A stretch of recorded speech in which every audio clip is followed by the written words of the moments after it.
ನಮ್ಮ ಸರ್ಕಾರಿ ಹಿರಿಯ ಪ್ರಾಥಮಿಕ ಶಾಲೆ ವಿರುಪಾಪುರ, ತಾಲೂಕು ಗಂಗಾವತಿ, ಜಿಲ್ಲಾ ಕೊಪ್ಪಳ ಶಾಲೆಯ 5ನೇ ತರಗತಿಯ ವಿದ್ಯಾರ್ಥಿಗಳಿಂದ ಸಿರಿಕನ್ನಡ ಪಠ್ಯಪುಸ್ತಕದಲ್ಲಿರುವ 2ನೇ ಪಾಠ ನದಿಯ ಅಳಲು. ಈ ಪಾಠದ ಒಂದು ಕಿರು ನಾಟಕವನ್ನು ನಮ್ಮ ಶಾಲೆಯ ವಿದ್ಯಾರ್ಥಿನಿಯರು ಅಭಿನಯಿಸಲಿದ್ದಾರೆ. ಈ ನಾಟಕದ ಒಂದು ಪ್ರವೇಶ, ನಾವು ಇಂದು ನೀರಿನ ಮೂಲಗಳಾದಂತಹ ಕೆರೆ, ಬಾವಿ, ನದಿ ಮೊದಲಾದವುಗಳನ್ನು ಸರಿಯಾದ ರೀತಿಯಲ್ಲಿ ರಕ್ಷಣೆ ಮಾಡಲಾರದೆ ಅವುಗಳನ್ನು ಕಲುಷಿತಗೊಳಿಸ್ತಾ ಇದ್ದೀವಿ. ಇದರಿಂದಾಗಿ ನಮ್ಮ ಬದುಕಿಗೆ ಅದು ಸಂಚಕಾರವನ್ನು ತಂದು ಕೊಡುತ್ತೆ ಅನ್ನೋದನ್ನು ನಾವು ಮರ್ತಿದ್ದೀವಿ. ನಮ್ಮ ಸುತ್ತಲಿನ ನೀರಿನ ಮೂಲಗಳನ್ನು ನಾವು ಶುದ್ಧವಾಗಿಡಬೇಕಾಗಿರೋದು ಅತ್ಯಗತ್ಯವಾದಂತಹ ಒಂದು ಕ್ರಮ. ಇಂದಿನ ದಿನಮಾನದಲ್ಲಿ ನಾವು ಅದನ್ನು ಪಾಲಿಸಲೇಬೇಕು. ಆದರೆ ಅದನ್ನು ಮರೆತು ನೀರನ್ನು ನಾವು ಕಲುಷಿತಗೊಳಿಸ್ತಾ ಇದ್ದೀವಿ. ಹಾಗಾಗಿ ನೀರಿನ ಬಗ್ಗೆ, ನೀರಿನ ಮೂಲಗಳನ್ನು ಸ್ವಚ್ಛವಾಗಿಡಬೇಕು ಅನ್ನೋದ್ರ ಬಗ್ಗೆ ನಮ್ಮ ಶಾಲೆಯ ವಿದ್ಯಾರ್ಥಿಗಳು ಈ ಒಂದು ಪಾಠವನ್ನೇ ಕಿರುನಾಟಕವಾಗಿ ಅಭಿನಯಿಸಲಿದ್ದಾರೆ. ಅದನ್ನು ನಾವೀಗ ಎಲ್ಲರೂ ಸೇರಿ ನೋಡೋಣ. ಮೂಲಗಳು: ಮಳೆ,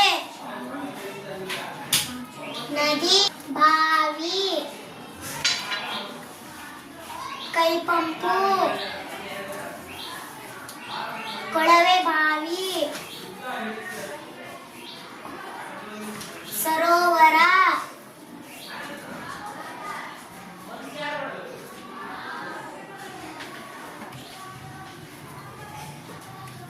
ಕೊಳ, ಜಲಪಾತ,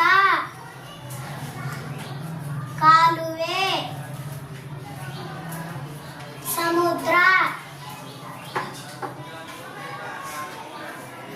ನೀರು ಅಮೂಲ್ಯವಾದ ಸಂಪನ್ಮೂಲ. ಇದನ್ನು ಉಳಿಸಿ ಬೆಳೆಸಬೇಕು. ಶಾಲಾ ಮಕ್ಕಳು ಗುಂಪಾಗಿ ಸೇರಿದ್ದಾರೆ. ಎಲ್ಲರ ಮುಖದಲ್ಲೂ ಆತಂಕ. ಆಸ್ಪತ್ರೆಯಲ್ಲಿ ದಾಖಲಾಗಿರುವ ಸಹಪಾಠಿಗಳ ಆರೋಗ್ಯವನ್ನು ತಿಳಿಯುವ ತವಕ. ಮಕ್ಕಳು ತಮ್ಮಲ್ಲಿಯೇ ಸಂಭಾಷಿಸುತ್ತಿದ್ದಾರೆ. ಅಯ್ಯೋ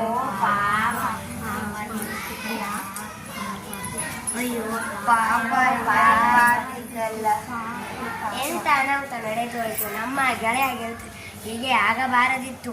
ಅವರಿಗೆ ಏನಾಯಿತು? ಅಯ್ಯೋ, ನಿನಗೆ ತಿಳಿದಿಲ್ಲವೇ? ಈಜಲು ಹೋದ ಅವರೆಲ್ಲರೂ ಆಸ್ಪತ್ರೆಗೆ ದಾಖಲಾಗಿದ್ದಾರೆ. ಆಸ್ಪತ್ರೆಗೆ ದಾಖಲಾಗಲು ಅವರಿಗೆ ಏನಾಗಿತ್ತು? ನಿನ್ನೆ ಭಾನುವಾರ ಶಾಲೆಯ ರಜೆ ಇತ್ತಲ್ಲವೇ? ಅವರೆಲ್ಲರೂ ಬೆಳಗ್ಗೆ ಆಟವಾಡಲು ಹೋಗಿದ್ದರು. ಮಧ್ಯಾಹ್ನ ಹೊರದೆ ಆಟವಾಡಿ ಅನಂತರ ಸೆತೆಯನ್ನು ತಾಳಲಾರದೆ ಊರಿನ ಪಟ್ಟ ನದಿಯಲ್ಲಿ ಸ್ನಾನ ಮಾಡಿದರು. ಪರಿಣಾಮವಾಗಿ ಹೌದು, ಅವರ ಮೈ ಮೇಲೆಲ್ಲ ದಪ್ಪ ಗುಳ್ಳೆಗಳು ಎದ್ದು ವಿಪರೀತ ತುರಿಕೆ ಪ್ರಾರಂಭವಾಯಿತು. ನೋವು ತಾಳಲಾರದೆ ದಂಡೆಯಲ್ಲಿ ಬಿದ್ದು ಹೊರಳಾಡಿದರು. ಯಾರೋ ದಾರಿ ಹೋತರು ನರಳಾಟ ತಂದು ಅವರನ್ನು ಆಸ್ಪತ್ರೆಗೆ ಸೇರಿ ಅವರ ಆರೋಗ್ಯ ತೀರಾ ಹದಗೆಟ್ಟಿತು. ಹಂಗಾದ್ರೆ ನಾವು ಆಸ್ಪತ್ರೆಗೆ ಹೋಗೋಣ. ಬರ್ರಿ.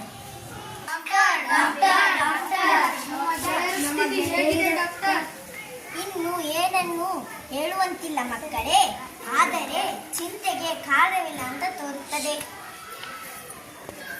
ಅವರಿಗೆ ಏನಾಗಿತ್ತು ಡಾಕ್ಟರ್? ಅವರಿಗೆ ನದಿಯ ನೀರಿನ ಮಾಲಿನ್ಯ ಸೋಂಕು ತಗುಲಿದೆ. ಪರಿಣಾಮವಾಗಿ ಇಡೀ ದೇಹದಲ್ಲಿ ಗುಳ್ಳೆಗಳಿದ್ದೇವೆ. ತುರಿಕೆ ತಡೆಯಲಾರದೆ ಮೂರ್ಛೆ ಹೋಗಿದ್ದಾರೆ.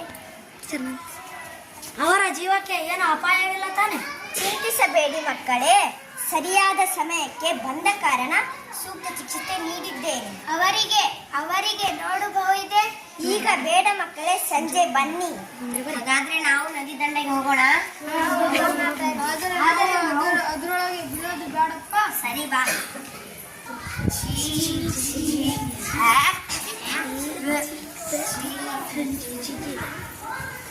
ಈ ನದಿಯ ನೀರು ಎಷ್ಟು ಕೊಳಕಾಗಿದೆ. ಅಬ್ಬ, ಈ ಕೆಟ್ಟ ನೀರಿಗೆ ಅವರೇ ಕೇಳಿದರು. ಶಕೆ ತಡೆಯಲು ಆಗಲಿಲ್ಲವೋ ಏನೋ. ಇದು ಮಲಿನಗೊಂಡ ನದಿ. ಇಂತಹ ನದಿಗಳು ಜೀವ ಸಂಕುಲಕ್ಕೆ ಅಪಾಯಕಾರಿ. ಯಾರಿಗೂ ಎಷ್ಟು ಸೇವಾಗಿದ್ದಾಳೆ? ನಾನು ಜಲದೇವತೆ ಮಕ್ಕಳೇ. ಚೀಚಿ, ಜಲದೇವತೆ ಹೀಗಿರುತ್ತಾಳೆ? ನಿನ್ನನ್ನು ನೋಡಿದರೆ ನಮಗೆ ಅಸಹ್ಯವಾಗುತ್ತದೆ. ಏಕೆ? ನಾನು ನಿಮಗೇನು ಮಾಡಿರುವೆ?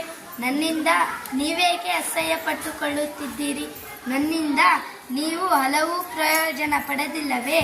ನೀನು ಕಲುಷಿತಗೊಂಡಿರುವೆ. ನಿನ್ನ ನೀರನ್ನು ಕುಡಿಯಬಾರದಂತೆ ಮತ್ತು ನಿನ್ನಲ್ಲಿ ಸ್ನಾನ ಮಾಡಬಾರದಂತೆ ವೈದ್ಯರೇ ನಮಗೆ ಈ ವಿಚಾರ ತಿಳಿಸಿದ್ದಾರೆ. ಅಲ್ಲದೆ ನಮ್ಮ ಗೆಳತಿಯರು ನಿನ್ನಲ್ಲಿ ಸ್ನಾನ ಮಾಡಿ ಅಸ್ವಸ್ಥರಾಗಿ ಆಸ್ಪತ್ರೆಗೆ ದಾಖಲಾಗಿದ್ದಾರೆ.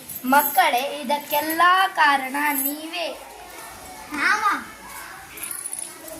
ನೀವು ಎಂದರೆ ನಿಮ್ಮವರು. ನಮ್ಮವರೇನು ಶುದ್ಧಳಾಗಿ ಎರೆಯಬಾರದೆಂದು ತಾಕೀತು ಮಾಡಿದ್ದಾರೆಯೇ? ನಿನ್ನ ನೀರಿನಿಂದ ನಮಗೀಗ ಉಳಿಗಾಲವಿಲ್ಲ. ಇಲ್ಲ ಮಕ್ಕಳೇ, ನೀವು ನನ್ನ ಬಗ್ಗೆ ತಪ್ಪು ತಿಳಿದಿದ್ದೀರಿ. ನನ್ನ ಮಾತುಗಳನ್ನು ಕೇಳಿ. ಪರಿಶುದ್ಧಳಾಗಿ ಹರಿಯುವ ನನ್ನನ್ನು ಕಲುಷಿತಗೊಳಿಸಿದವರು ಮನುಷ್ಯರೇ. ಬಹಳ ಹಿಂದಿನಿಂದ ಇತ್ತೀಚಿನವರೆಗೂ ನಾನು ಪರಿಶುದ್ಧಳಾಗಿ ಹರಿಯುತ್ತಾ ಈ ಮನುಷ್ಯರು ನನ್ನ ನೀರನ್ನು ಕುಡಿಯುತ್ತಿದ್ದರು, ಆಹಾರ ತಯಾರಿಕೆಗೆ ಬಳಸುತ್ತಿದ್ದರು, ಬೇಸಾಯಕ್ಕೆ ಉಪಯೋಗಿಸುತ್ತಿದ್ದರು.